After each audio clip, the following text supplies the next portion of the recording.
Bismillahirrahmanirrahim. Assalamualaikum warahmatullahi wabarakatuh.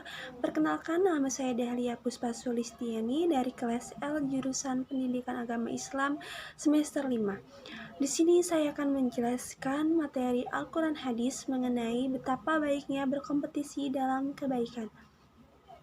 Sebelum itu saya akan menjelaskan terlebih dahulu pengertian dari berkompetisi. Kompetisi adalah aktivitas mencapai suatu tujuan dengan mengalahkan orang lain secara individu atau kelompok yang memilih untuk bekerja sama atau berkompetisi tergantung dari struktur reward dalam situasi.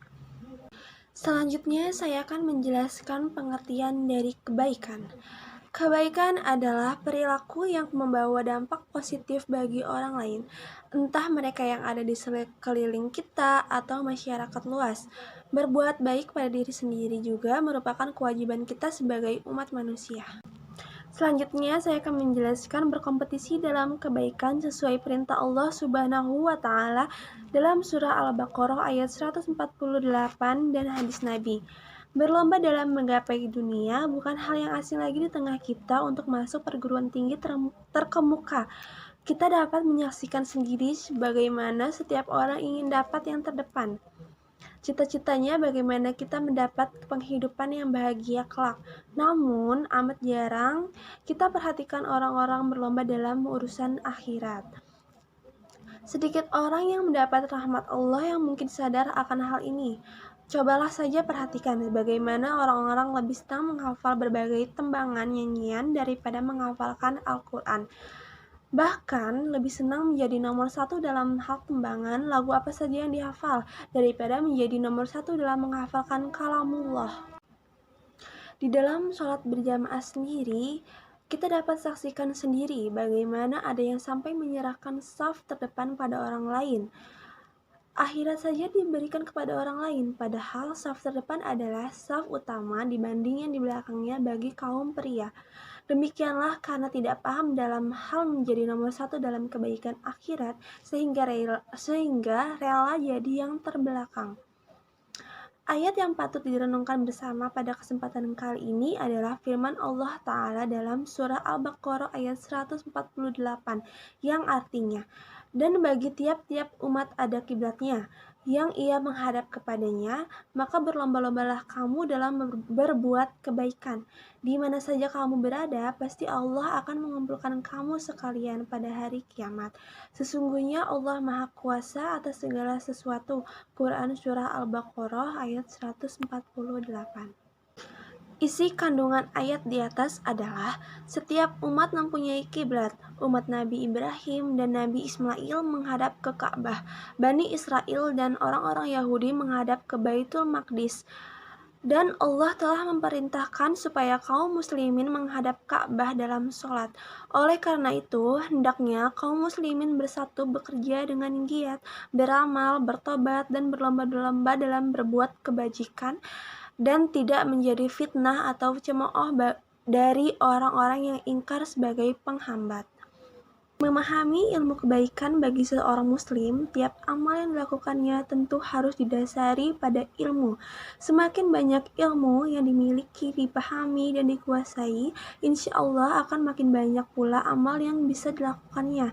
Sedangkan makin sedikit pemahaman atau ilmu seseorang, akan semakin sedikit juga amal yang bisa dilakukannya. Apalagi belum tentu orang yang mempunyai ilmu secara otomatis bisa mengamalkannya. Ini berarti seseorang akan semakin terangsang untuk melakukan kebaikan manakala dia memahami ilmu tentang kebaikan itu.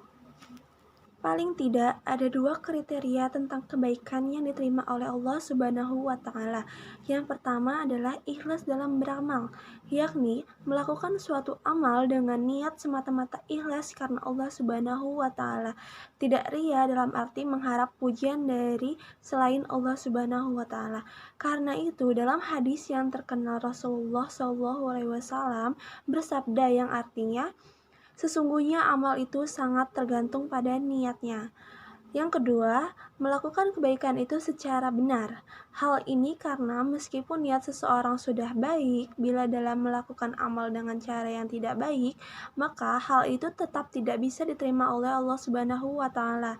karena ini termasuk bagian dari mencari selain Islam sebagai agama hidupnya yang jelas-jelas akan ditolak Allah Subhanahu wa Ta'ala, sebagaimana yang sudah disebutkan dalam Quran Surah Baqarah ayat 148 di atas. Akhirnya menjadi jelas bagi kita bahwa hidup ini harus kita jalani untuk mengabdi kepada Allah Subhanahu wa Ta'ala, yang terwujud salah satunya dalam bentuk melakukan kebaikan, dan masing-masing orang harus berusaha melakukan kebaikan sebanyak mungkin sebagai bentuk konkret dari perwujudan kehidupan yang baik di dunia, dan ini pula yang akan menjadi bekal bagi manusia dalam menjalani kehidupannya di akhirat kelak.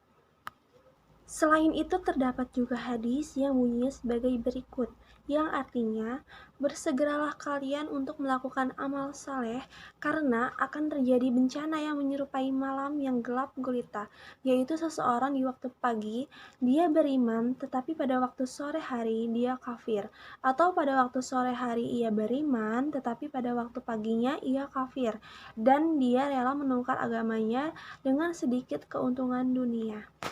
Sekian penjelasan yang dapat saya sampaikan, kurang lebihnya saya mohon maaf, dan kepada Allah Subhanahu wa Ta'ala saya mohon ampun. Wallahul muwaffiq ila aqwamit thoriq. Wassalamualaikum warahmatullahi wabarakatuh.